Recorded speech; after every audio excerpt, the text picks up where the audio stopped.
ये कहानी है उत्तर प्रदेश के बलियापुर गांव की। उत्तर प्रदेश के एक छोटे से कोने में बसा बलियापुर गांव, उस गांव में कुल 50 घर थे, जहां शाम ढलते ही सन्नाटा पसर जाता था। गांव के मुहाने पर एक ऊंची पहाड़ी थी और उस पहाड़ी पर खड़ी थी राजा भानु प्रसाद की वो डरा देने वाली 800 साल पुरानी हवेली। सफेद पत्थरों से बनी वो विशाल इमारत। जब से राजा भानु प्रसाद की मौत हुई है, तब से वो हवेली काली पड़ चुकी थी, जैसे वक्त ने उस पर काली शाई पोत दी हो। दूसरी तरफ उसी गांव की चौपाल पर मुखिया हरि सिंह अकेले एक पेड़ के नीचे बैठे हुए थे। तभी सामने से दो शहरी लड़के आने लगते हैं, रवि और माला। दोनों शहर से पैरानॉर्मल इन्वेस्टिगेशन के लिए बलियापुर गांव आए हुए थे। जैसे ही वो दोनों मुखिया जी के पास आते हैं, तभी वहां बैठे मुखिया जी ने जोर से चिल्लाते हुए उनके तरफ देखते हुए कहा, बेटा जल्दी इस गांव से, जहां से आए हो वहां वापस चले जाओ। इस गांव की मिट्टी तो अच्छी है, लेकिन इस गांव के उस पहाड़ी पर जो राजा साहब की बरसों पुरानी हवेली है, वहां सिर्फ मौत है। काका, ये बोल के हम डरने वालों में से नहीं हैं। हमने सुना है कि राजा भानु प्रसाद की हवेली में कुछ ऐसा है जिसे विज्ञान नहीं समझ पाया। इसीलिए हम उस हवेली में जाके पता करने आए हैं कि उस हवेली में ऐसा क्या है जो लोग आज भी उस हवेली के पास जाने से भी डरते हैं। तभी उनके पीछे से उसी गांव के पंडित श्यामलाल, जो एक बहुत ही अनुभवी पंडित हैं, वो आने लगते हैं। उनके हाथ में एक रुद्राक्ष की माला थी और माथे पर गहरा लाल कलर का तिलक लगाया हुआ था। जैसे ही वो वहां आए, उन्होंने रवि की आंखों में झांका और बोले, बेटा, इस गांव में विज्ञान की बातें नहीं करो तो बेहतर होगा, क्योंकि राजा साहब की हवेली किसी विज्ञान की मोहताज नहीं है। यहां तुम अपनी विज्ञान की बातें करना ही मत। जहां से राजा भानु प्रसाद के हवेली के वो डरा देने वाले रहस्य शुरू होते हैं, वहीं से तुम्हारा विज्ञान खत्म होता है। जहां से भानु प्रसाद का डर शुरू होता है, वहां किसी भी इंसान का पहुंचना बहुत ही मुश्किल हो जाता है। उस हवेली की ईंटें आज भी जिंदा इंसानों के खून की प्यासी हैं। ये सब देख के वहीं दूर खड़े उसी गांव के दो लोग, हरिया और मोहन, आपस में बातें कर रहे थे। मोहन, सुना तुमने? ये शहरी लड़के हमारे गांव की राजा साहब के हवेली की सच्चाई जानने हमारे गांव आए हैं। राजा साहब की हवेली के तहखाने में आज भी सोने की अशर्फियां दबी हैं। अगर हम इन शहरी लड़कों के साथ उस हवेली के अंदर घुस गए तो हमारा काम बन जाएगा, हम अमीर हो जाएंगे। अरे नहीं भाई हरिया, मेरी पत्नी रेवती कहती है कि जो उस राजा साहब के हवेली के साये में आ जाता है, वो कभी उस राजा साहब के हवेली से जिंदा वापस घर नहीं आया।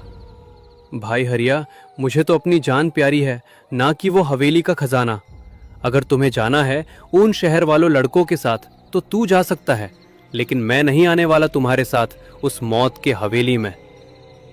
अबे वो मोहन, डरपोक मत बन। मुझे पता है कि तू ये बातें क्यों कर रहा है। तुझे ऐसा लगता है कि पंडित जी हमें उस हवेली में जाने के लिए रोकेंगे? तुझे इसी बात का डर है ना? अबे मोहन, पंडित जी तो हमें उस हवेली में जाने के लिए डराएंगे ही, लेकिन आज हम उस शहरी लड़कों के साथ उस हवेली में जाके ही रहेंगे। इतना बोलते ही दोनों, हरिया और मोहन, उन शहरी लड़कों के पास जाने लगते हैं। जैसे ही दोनों वहां पहुंचे, तभी वहां खड़े पंडित जी उन्हें देख के कहते हैं, आ गए, आ जाओ, तुम्हारी ही कमी थी जो तुम दोनों भी यहाँ आ गए। पंडित जी, ये क्या बोल रहे हो आप हमें? भले ही हम पैसों के लालची हैं, लेकिन आज हम दोनों इस शहर से आए लड़कों को उस हमारे गांव के राजा साहब की हवेली दिखाने ले जाएंगे। सच में? क्या आप हमें उस हवेली तक ले जाओगे? शुक्रिया भाई साहब, जो आप हमारी मदद कर रहे हो। अरे बेटा, इसमें मदद की क्या बात है? ये तो हमारा काम है। अगर तुम जैसे शहर के लड़कों की हम गांव के लोग मदद नहीं करेंगे तो कौन करेगा? चलो जल्दी आप दोनों को हम हवेली के पास लेके चलते हैं। बेटा, मेरी बात याद रखना, अगर तुम दोनों उस हवेली के पास गए तो जिंदा वापस शहर नहीं जा पाओगे। जैसे ही तुम लोग उस हवेली के पास गए कि समझो तुम्हारा आखिरी समय आ गया। हाँ बेटा, एक बार और सोच लो। उस हवेली के पास जाना मतलब मौत को दावत देना होगा। इसीलिए मैं फिर से कह रहा हूं कि इस दोनों के बातों में मत आ जाओ। ये तो थोड़े पैसों के लिए तुम्हारी जान खतरे में डाल रहे हैं। ये दिनों तो हमारे गांव के लालची इंसानों में से एक है। इन दोनों की बातों में आकर तुम दोनों उस मौत के हवेली में मत जाओ। पंडित जी, आप ऊन शहर के लड़कों को क्यों डरा रहे हो? आप दोनों तो उनकी मदद नहीं कर रहे हो, और हम उन लड़कों की हवेली में जाने की मदद कर रहे हैं, तो उसमें भी आप दोनों को प्रॉब्लम हो रही है। ठीक, हम नहीं करते इनकी मदद। हम अभी यहाँ से घर लौट जाते हैं। अब ये शहर के लड़के जाने और आप जाने। चल बे मोहन, यहाँ से, हमें नहीं करनी है किसी की मदद। जैसे ही हरिया और मोहन घर के तरफ जाने लगते हैं, तभी रवि ने जोर से उनके तरफ देखते हुए कहा, अरे रुको भाई, कहाँ जा रहे हो? हम दोनों को उस राजा साहब के हवेली तक तो छोड़ दो। हम इस बात के आपको पैसे भी देंगे, तो प्लीज हमारे साथ हवेली तक चलो। ये सुन के दोनों हरिया और मोहन रुक जाते हैं। ठीक है, तो चलो, हम दिखाते हैं आप दोनों को राजा साहब की बरसों पुरानी 800 साल पहले बनाई हुई हवेली। तभी हरिया, मोहन, रवि और माला राजा साहब की हवेली की तरफ जाने लगते हैं। कुछ ही दूर जाने के बाद हवेली के रास्ते से अजीब तरीके से किसी के चिल्लाने की और हंसने की आवाजें सुनाई दे रही थी, मानो उस रास्ते पे कोई इंसान उन्हें रोकने की कोशिश कर रहा हो। ये सब देख के रवि और माला डर जाते हैं। उन दोनों के शरीर ये सब देख के कांपने लगते हैं। तभी डरते डरते रवि हरिया को कहता है, भाई साहब, इस रास्ते से ये कैसी डरावनी आवाजें आ रही है? क्या ये आवाजें किसी भूत प्रेत की है क्या? क्या हवेली के पास जाना अभी उचित होगा? जो बातें वो काका और वो पंडित जी कह रहे थे, हो बातें क्या सच तो नहीं? उस हवेली में सच में राजा साहब की आत्मा रहती है क्या? रवि, हम वापिस शहर चले जाते हैं। मुझे भी ये रास्ता कुछ अजीब दिख रहा है। देखो ना, अभी हम हवेली के पास गए भी नहीं, और इस रास्ते से ये कैसे अजीब डरा देने वाली आवाजें सुनाई दे रही है। अरे शहर के नौजवानों, तुम लोग इतना क्यों डर रहे हो? इस रास्ते किसी भूत प्रेत की आवाजें नहीं, बल्कि इस गांव के पीछे जो घना जंगल है, ये आवाजें उसी जंगल के जानवरों की है। तुम दोनों डरो मत। जैसे ही थोड़ी दूर जाने के बाद वो सब लोग उस राजा साहब की 800 साल पुरानी हवेली के पास पहुंचे। उस हवेली के गेट पर एक बूढ़ा शख्स खड़ा था, जिसका नाम मंगदराम था। वो पिछले 60 सालों से उस हवेली की चौकीदारी कर रहा था। लोग कहते थे कि वो इंसानों से ज्यादा रूहों से बात करता है। जब हरिया, मोहन, रवि और माला वहां पहुंचे, तो मंगदराम ने बिना उनकी ओर देखते हुए कहा, तुम लोग इस हवेली के पास क्यों आए हो? तुम लोगों को पता नहीं कि इस हवेली के पास किसी भी इंसान को आने की मनाही है? तो तुम लोग यहां किस लिए आए हो? अगर तुम लोग यहां तक आ गए हो तो अपने साथ बिस्तर लेकर तो आए ही होंगे। अगर बिस्तर नहीं लाए हो तो अपना कफन तो जरूर लेकर आए होंगे, क्योंकि यहां से लोग जिंदा नहीं, सिर्फ उनकी लाशें जाती हैं। ये सब सुन के रवि और माला के रोंगटे खड़े हो जाते हैं। तभी हरिया ने उस चौकीदार से कहा, अरे वो बुड्ढे, तुम हमें डराने की कोशिश मत करो। हमको पता है कि यहाँ से कौन जिंदा बच के जाएगा और किसका यहाँ से कफन जाएगा। तुम इस हवेली के एक चौकीदार हो। तुम्हारी अब उम्र ही क्या बची है जो तुम हमको ज्ञान दे रहे हो? हट जा हमारे रास्ते से, हमें हवेली के अंदर जाना है। ये सब सुन के वो बूढ़ा चौकीदार पीछे हट जाता है। रात के 11 बज रहे थे। रवि, माला, हरिया और मोहन भारी मन से हवेली के विशाल दरवाजे के सामने खड़े थे। दरवाजा सदियों पुराने लोहे और लकड़ी का बना था, जिस पर अजीबो गरीब आकृतियां बनी थीं। जैसे ही हरिया, मोहन, रवि और माला उस राजा साहब के बरसों पुरानी बंद पड़ी हवेली के अंदर गए, वैसे ही हवेली के अंदर जोर से एक चीखती हुई आवाज उन्हें सुनाई दी। अंदर का नजारा डरावना था। धूल की मोटी परतें, टूटे हुए झाड़ू और दीवारों पर टंगी राजा भानु प्रसाद की वो रुबाबदार तस्वीर। तस्वीर में राजा साहब के हाथ में एक लंबी तलवार थी। और उनकी आंखें ऐसी थीं जो मानो कमरे के हर कोने पर नजर रख रही हों। रवि, मुझे महसूस हो रहा है जैसे कोई हमें देख रहा है। इस हवेली में कुछ भी अच्छा नहीं है। ये कैसी बदबू आ रही है, मानो इस हवेली में किसी जानवर का मांस पक रहा हो। हरिया देख, वो तस्वीर मुस्कुरा रही है। हमें इस हवेली से जल्दी निकल जाना चाहिए। अचानक हवेली के ऊपरी हिस्से से किसी के पायल की आवाज आई। फिर एक भारी गूंजती हुई आवाज पूरे हॉल में फैल गई। तुम लोगों की इतनी हिम्मत कि तुम लोग मेरे हवेली के अंदर आ गए हो। अब अंदर तो आ गए, लेकिन अब इस हवेली के बाहर जिंदा वापस नहीं लौट पाओगे। आज मेरे हवेली में नए इंसानों का खून आया है। मेरे हवेली में तुम सब लोगों का स्वागत है। आज तुम्हारे शरीर से मेरी बहुत दिनों की भूख मिटेगी। मैं बहुत दिनों से भूखा हूं। अचानक हवेली की सारी मोमबत्तियां अपने आप जल उठीं। हरिया ने देखा कि हवेली की छत से नीचे फर्श पर पानी की बूंदें टपक रही हैं। लेकिन जब उसने ऊपर देखा तो छत बिल्कुल सूखी थी। दहशत की शुरुआत हो चुकी थी। हवेली के अंदर का तापमान अचानक गिरने लगा। अचानक मोहन की चीख गूंजी।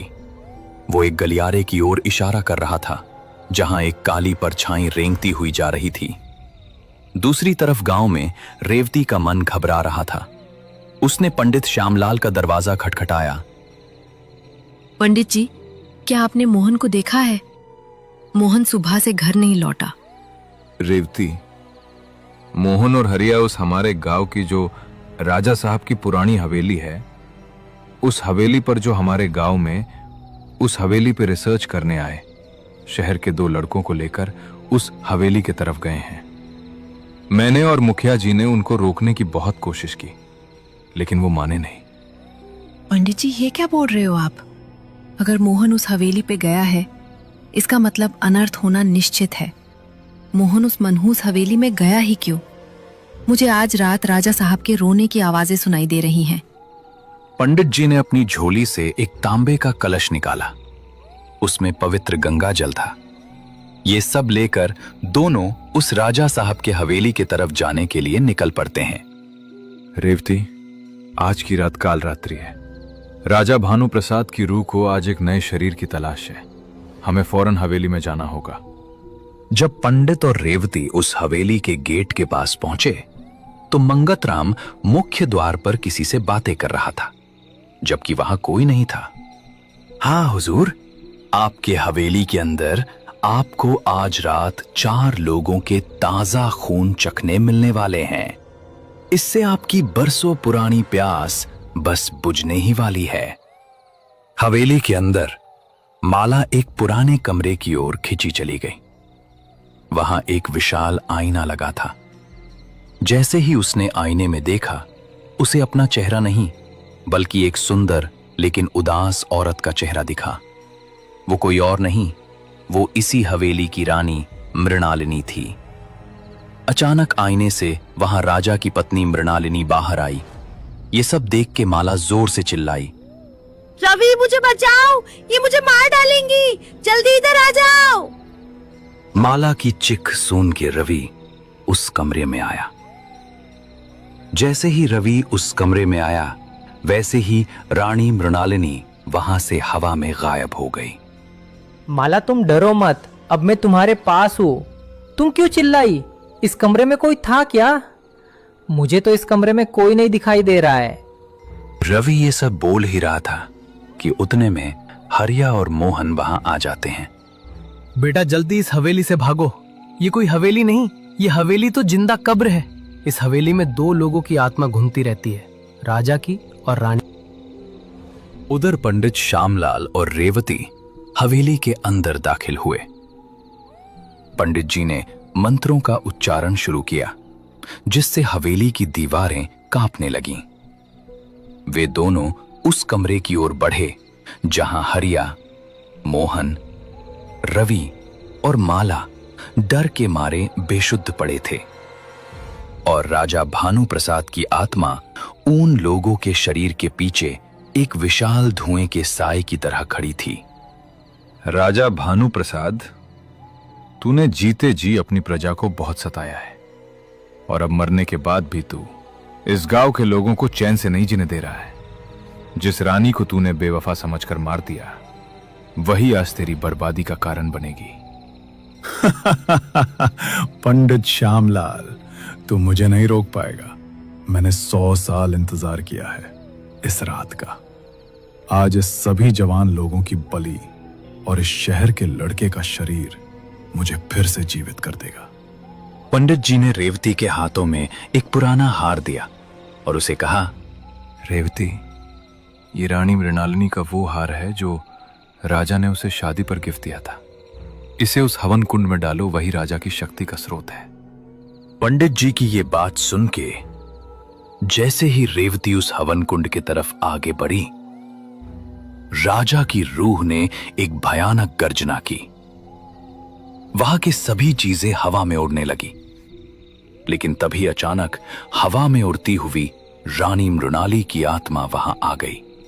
राजा भानु प्रसाद, मैं तुम्हारी पत्नी रानी मृणालिनी हूं। मैंने कोई भी गलती किए बिना तुमने मुझे उस दीवार में जिंदा चुनवा दिया था जहां सूरज की किरण तक नहीं पहुंचती थी। आज मैं भी तुम्हें उस नरक में ले जाऊंगी जहां से तुम कभी वापस नहीं आ पाओगे। हवेली के अंदर राजा भानु प्रसाद और उसकी पत्नी रानी मृणालिनी, जो कई सालों पहले राजा ने उसको एक दीवार में जिंदा दफन कर दिया था, उन दोनों में भयानक महायुद्ध शुरू हो गया। पंडित जी लगातार मंत्र पढ़ रहे थे। दूसरी तरफ युद्ध में राजा की आत्मा रानी के आत्मा के सामने कमजोर पड़ने लगी। बेटा रेवती, अब जो तुम्हारे हाथ में रानी का हार है, जल्दी उस हार को इस हवन कुंड के आग में डालो। जैसे ही रेवती ने वो हार उस अग्नि कुंड के पवित्र अग्नि में फेंका, वैसे ही राजा भानु प्रसाद की आत्मा के शरीर को आग लग जाती है। राजा उस आग के ज्वाला में जलने लगा।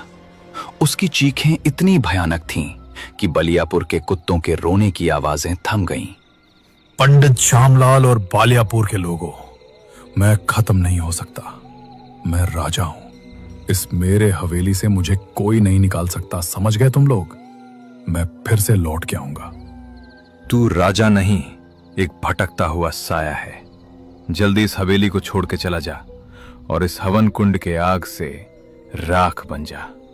तभी वहां एक जोरदार रोशनी हुई और पूरी हवेली हिल गई। छत का एक बड़ा हिस्सा उस आग से जल गया और राजा का साया हमेशा के लिए उस हवन कुंड के आग में विलीन हो गया।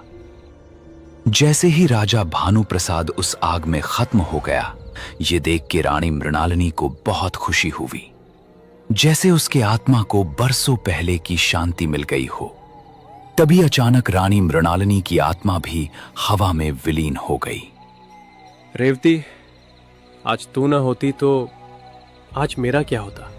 भाई मोहन, हमें इस हवेली में सोना चांदी तो नहीं मिला, लेकिन हम सबकी जान बच गई। हमारे लिए यही सबसे बड़ा खजाना है। जैसे ही सभी लोग हवेली के बाहर निकले, तभी पंडित श्यामलाल ने हवेली के मुख्य द्वार पर एक अभिमंत्रित जंजीर बांध दी। उसके बाद पंडित श्यामलाल ने एक ऐलान किया, आज से ये हवेली किसी की जागीर नहीं, बल्कि एक सबक है कि बुराई चाहे कितनी भी ताकतवर क्यों ना हो, एक दिन उसका अंत निश्चित है। अब चलो सब इस मनहूस हवेली से बाहर निकलते हैं। सभी उस हवेली से गांव में वापस लौटने लगे।